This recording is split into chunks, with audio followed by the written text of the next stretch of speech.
Živijo vlagatelji, dobrodošli v Vlagateljskih 5. Moje ime je Blaž Abe, z mano je izkušeni kolega Matjaž Lorenčič. Blaž, pozdravljen. Evo nam je spet tle. Začnemo mogoče pri bolj negativnih zadevah, sploh za naju, Bitcoin. Prav, odločil si se, da začnemo z bolečino. Bolečino. Ne vem, poslušalci, če se spomnite, v eni od, mogoče celo Prva ali druga? prvem snemanju sva predvidevala prihodno ceno Bitcoina. Mislim, da so bila kar optimistična glede na trenutno dogajanje. Ja, res je, mislim, da smo si postavili nekako cilje okoli novega leta cene 100,000 ali dolarjev. Mislim, da so šla kar čez. Ali čez, ne vem, da to smo nekako hotela zapečatiti z vrčki piva, ampak bojim se, da... Zaenkrat bolj kaže na robčke za brisanje solz. Bitcoin je pod $60,000, trenutno 58,000, samo v juniju izgubil 18% od začetka leta, kar tretjino od tistega vrha iz oktobra, pa zdaj že v bistvu več kot 50%. Ja, govorim. Mislim, da rekord je bil 126,000, ne. Da. Tako da ja, in potem sem ravno danes gledal še napoved Citibanka. Oni vidijo, za razliko od naju, Bitcoin sicer čez 12 mesecev na $82,000, predtem so imeli napoved na $112,000, Ether, drugo najbolj pomembno valuto v svetu, kripta, vidijo na $2,240, medtem ko so jo prej videli krepko čez $3,000. Ti imaš kaj kripta v svojem portfelju? Ja, nekaj malega imamo, mislim, ja, vedno manj, no, v bistvu se dela naravna porazdelitev. Glede teh ocen, bom tako rekel, to je malo blizu prerokovanja iskalne usedline. Neke osnove ni, dejansko pri kriptu je momentum to, ali je denar institucionalcev, gre v ETF-e, ki so vezane na Bitcoin oziroma se kupuje neposredno na menjalnicah. Če tega ni, vidimo, kaj se dogaja, tako da letošnje, bom rekel, zadnje obdobje tudi vznemirila informacija s strani Michaela Saylorja, Strategy podjetje se je preimenovalo. Zapustili so doktrino, nikoli ne prodaj Bitcoina. Padec ga prisiljuje, da mora to početi. In to v sprotnem primeru bi preprosto... Ja, propade. Njegov model je zelo, bom rekel, tvegan, ima veliko kritikov, imel je v preteklosti veliko vernikov, danes se pa ta skupina malenkost rahlater. Bojim se, da če bo šlo tako, se lahko sproži kakšna negativna spirala navzdol. Tako, ja, ne, mogoče zakaj sploh trenutno tak medvedji sentiment, omenil si prilive, odlive. Ja. Mislim, da prejšnji teden so bili celo rekordni odlivi, skratka institucionalni vlagatelji vidijo veliko več potenciala v delnicah, tehnoloških delnicah, posebej v umetni inteligenci, seveda denar se steka ven iz teh ETF skladov. Tudi Citi mislim, da je napovedoval 10 milijard dodatnih prilivov, zdaj so to dali praktično na nulo, ne. Potem imamo visoke obrestne mere. Oziroma nevarnost, mislim, napoved in verjetnost, da bo prišlo do dviga, je gotovo velik trigger za negativno okolje povezano z kriptovalutami. Mogoče še to, da v nekem še bolj negativnem scenariju Citibank vidi Bitcoin na $53,000, Ether celo na $1,000. Torej, če v bistvu ne bi bilo izboljšanja nekih makroekonomskih razmer, če bi še naprej denar ven uhajal iz ETF skladov, smo nekje tam. Ja, dejansko, kot smo že morda tudi zapisali, ne, v tem scenariju je za letošnje leto meja $60,000, ni dno, ampak je vrh. Tako. Mogoče, če se dotaknemo še halvinga, torej Bitcoin je omejen na 21 milijonov kovancov, vedno manj jih je, na vsaka 4 leta se ta številka prepolovi. Ja, to pomeni nagrada za potrjevanje transakcij se zmanjša in s tem tudi posledično število bitcoinov. Ali ima to kakšen vpliv, mogoče najverjetneje več, nima tako bistvenega. Ampak mislim, da če pa pogledamo preteklo obdobja, se pa dal nekako na ta način. Seveda, zdaj, če gledamo za nazaj, videti vrh pa dno. Po tej logiki mislim, da bi mogel biti dno enkrat oktobra, jeseni letos, in potem spet velika rast v letu 2027 oziroma 2028. Ampak ja, to je mogoče bolj na ravni astrologije. Ja, to je to. Danes, bom rekel, vsi ti halvingi in ti vzorci so se dogajali, ko Bitcoin še ni bil institucionaliziran. Tako, 2023 še ni bilo, oziroma so bili bolj redki. Zdaj imamo drugačne igralce, ki premikajo trg, tako da najverjetneje ta vzorec ne bo držal. Tako je, da še to pojasnimo, skratka 2023 mislim, da je bil Bitcoin nekje pod $30,000, potem se krepijo pričakovanja, da pride do ETF skladov za Bitcoin oziroma kripto širši, ne imamo tudi za druge. 2024 se to zgodi, cena gre na 50, potem pa še Trump, volitve v ZDA, ne uspel poskusiti, ne uspel atentat na Trumpa, takrat še dodaten spike, visoka rast in potem do tega vrha. Do vrha in lani. No, tudi, kaj sem hotel morda še samo dodati, vsa ta situacija je, da institucionalci vnovčujejo dobičke. Zdaj, eni več, eni manj, ampak zato je tale umik za kripta in iskanje novih naložb. Seveda lahko se pa ta cikl obrne, kar pomeni, da če se bojo tam izčrpale neke priložnosti, ker rečemo v tehnoloških delnicah, se bo del denarja spet vračal v kripto. Tako da... Pa mogoče še to dodava, tako kot trenutno zdaj gledamo upad Bitcoina, imamo obenem tudi upad zlata. Ja, zlato je dejansko, bom rekel, kriptosredstva in zlato sta v letošnjem polletju najslabša naložbena razreda. Alternativci letos v bistvu so pogoreli, Bitcoin v začetku leta minus 33%, zlato slabi 10%. Mislim, da v evrih mislim, da je nekih 5% v dolarjih, pa ja. In ja, prva polovica leta je za nami, kar uspešna, S&P 500, torej širši ameriški trg je pridobil 13,3%, SB Top, torej domači indeks, Ljubljanska borza, če upoštevamo dividende 22%, evropske delnice 10,5%, kar uspešno. To je eno boljših, če pogledamo tudi ta polletja, primer v zgodovinskem kontekstu, imamo eno boljših rasti, polletne rasti v primeru indeksa Dow Jones. Mislim pa, da je tudi zelo izstopa od povprečja Russell 2000, ki vsebuje srednja in mala velika podjetja, ta je nekje 20% pridobil v letošnjem letu in je to skoraj v zadnjih 30 letih eno najboljših polletij, najbolj uspešnih polletij. Ja, in to ne bi se nadaljevalo. Gledal sem poročilo Goldman Sachsa, njihov glavni delniški strateg Peter Oppenheimer je zapisal, da vidi tudi močno rast v drugem četrtletju, sicer ne morda tako močno, kot smo jo videli v prvem, ampak dobički ne bi še naprej rasel. Ja, nekje napovedi analitikov so v povprečju za Standard & Poor's indeks 20%. To pomeni drugo zaporedno četrtletje, ker bojo podjetja beležila rast za tako, bom rekel, kar impresivno stopnjo.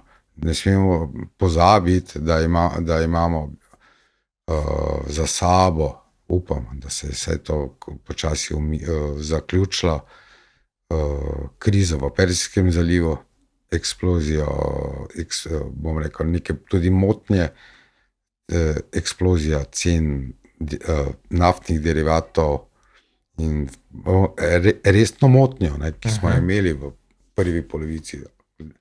Smo v bistvu kar uspešno prebrodili, glede na to, glede te začetne napovedi, glede na to, koliko nafte ga je res čez to ožino, smo odnesli kar dobro. Saj zaenkrat, saj na trgih. Trg je pokazal, trenutna cena nafte je okoli $75, tu nekje, kar pomeni, da smo na nivojih pred to krizo. Januar, februar je vedno sezonsko malo pik, ker se poveča, potem pa še en poletni pik je, tako da gledano smo tam, kjer smo bili v bistvu teden dni pred začetkom. Ne smemo pa vseeno pozabiti, da je trg še vseeno precej koncentriran, torej gnale so indekse tehnološke delnice, predvsem delnice z področja čipov, pomnilnikov, vse, kar je povezano z AI. Zanimivo mi je to, da se je v bistvu to prelili tudi na evropski trg. Tukaj zdaj gledam seznam najbolj donosnih delnic v indeksu Eurostoxx. Zanimivo, najbolj donosna evropska delnica je iz katere naše sosednje države je Belgano? Ja, kaj dosti jih nimamo, bom tako rekel. Ja, zdaj en namik, sever, jug, vzhod, zahod. Je kar na severu, ja, potem, in v imenu ima celo Avstrija tehnologiji in sistem. Neko avstrijsko podjetje, mislim, da je iz Ljubna. To pa je blizu mene, no, skoraj. Ja, Štajerske. Delnica je pridobila v začetka leta 521%, impresivna številka, ukvarjajo se s polprevodniki, torej čipi, delajo tiskana vezja. Nisem se še preveč poglobil, sem pa videl, da so leta 2024 se odločili, da bodo se bolj usmerjali na umetno inteligenco, ki je takrat vroča, in mislim, da so dobili tudi nek posel z AMD-jem, z ameriškim proizvajalcem čipov. In se pisala zanimiva zgodba. Ne? Škoda, da še v Sloveniji nimamo kakšnega takega podjetja, v Avstriji ga imajo celo na borzi. In tudi potem, če pogledamo ostala najbolj donosna evropska podjetja letos, Soitec, Aixtron, SMT Electronics, vse so čipi in tudi naprej praktično prva deseterica med znanimi imeni recimo še Nokia. Ja, to smo govorili o Nokia, o preporodu Nokia. 111%. Ja, v bistvu zanimivo je vedeti, kako se ta euforija iz ZDA prenaša v Evropo, sicer v Evropi nismo vajeni take rasti, ne? Ampak očitno obstaja še kar neki, sploh v takih sektorjih, kakšni dragulji spregledani. Ja, to je posledica v bistvu stampeda, delnice Microna, Samsunga in ostalih, seveda predtem Nvidije, in potem normalno vlagatelji poiščejo, kaj še ni zraslo, oziroma kajkoli ima v imenu ime polprevodnik in pograbijo. Marsikaj se ne kupuje, mislim, marsikdaj so taki nakupi brez nekih analiz, samo čisto špekulativno. Delnice so po kapitalizaciji majhne in efekt teh majhnih, teh rojev nakupov hitro poženejo. Tako. Gremo pogledati še par posameznih delnic. Najprej mogoče začneva z Maxovim predlogom. Ja. Max se je spet dotaknil pajkic. Lani septembra je že pisal o delnici podjetja Lululemon Athletica.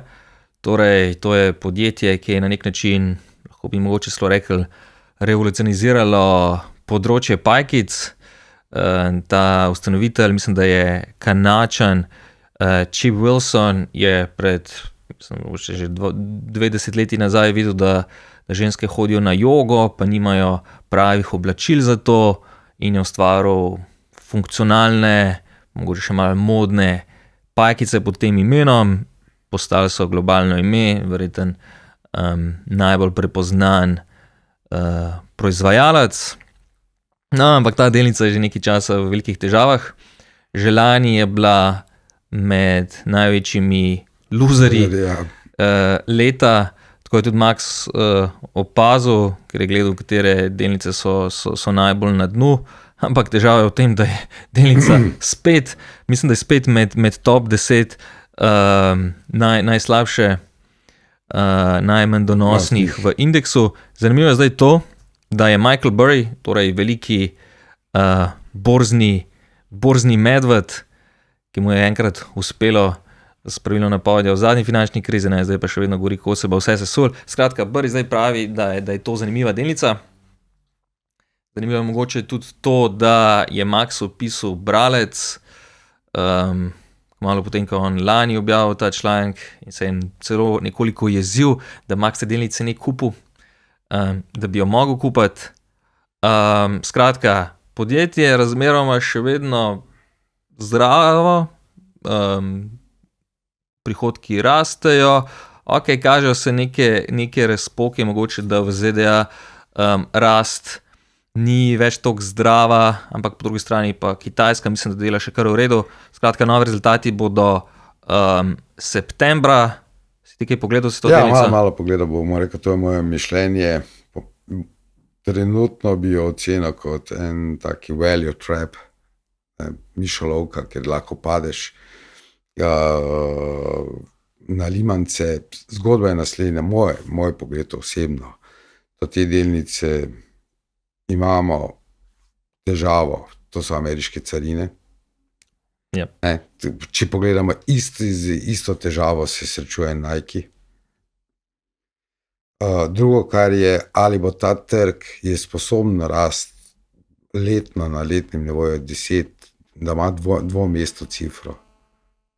Ali imamo tu eno tako srednje, dolgočasno delnico pred sabo. Burry pravi, da lahko rast ostane, da bodo ljudje še naprej ampak seveda, ste gotovo, ampak ali je tu en potencial,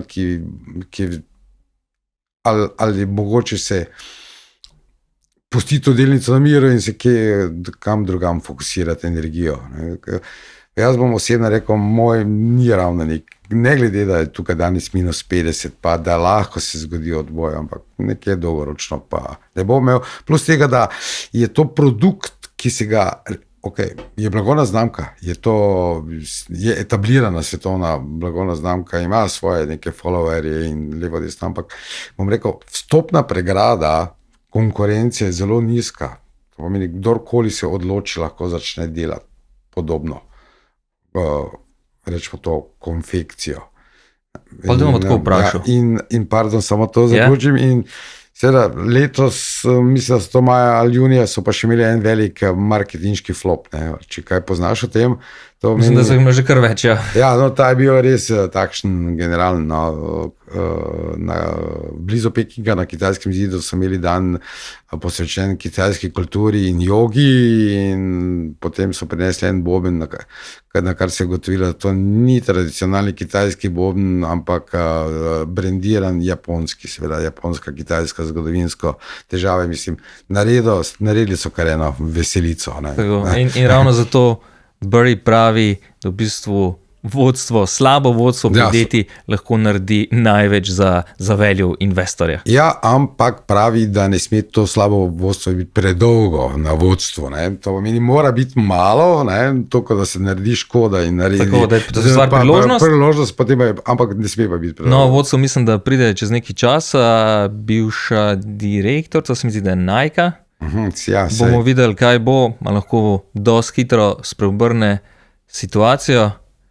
Max se zaenkrat ni odločil za nakup, je pa zagotovo danes še bolj privlačna, kot pa je bila pred letom dni po precej višji ceni. Ampak želel sem te vprašati, a bi danes raje kupil delnico podjetja, kot je Lululemon, ali neko tehnološko delnico?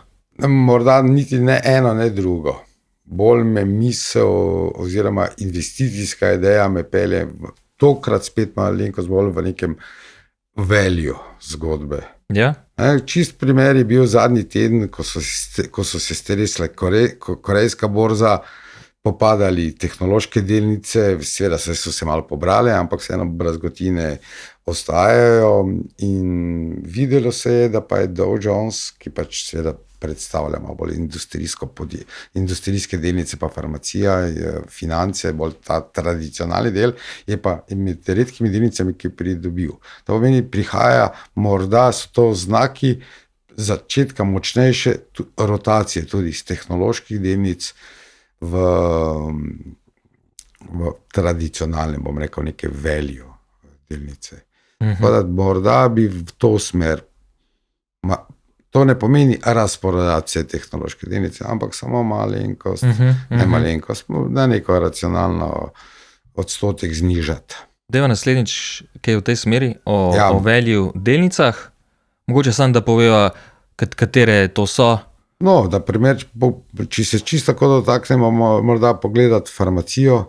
En taki primer, če se ga samo hitro dotaknemo, Johnson & Johnson, nihče ni, kaj dosti ne piše o njem, nič se ne govori, ampak je naredila zavidljivi, mislim, koliko 60% v letošnjem letu, v enem letu, price earning, kazalnik, trailing, nekje na 20, to pa ne trailing, forward na 20, na vrednosti 20, čisto ok, se da tudi s takimi pregledanimi zgodbami, ko vsi gledajo umetno inteligenco, kakšne komunalne delnice, utilities, pridejo zraven. Mogoče počasi odpreti portfelj, ki ga ima v svoji fondaciji Bill Gates, in pogledati, kaj tam je. Tam vidimo, da imamo železničarske waste management, farmacijo, morda tudi tam poiskati. Več o tem pa naslednjič. Blaž. Hvala, da ste bili z nami, hvala tebi, Matjaž. Če bi radi dobili še več borznih novic, priložnosti analiz trga, se prijavite na Maxovo pismo. Če imate kakšno vprašanje, pa ga lahko zastavite spodaj v komentar. Hvala. Srečno.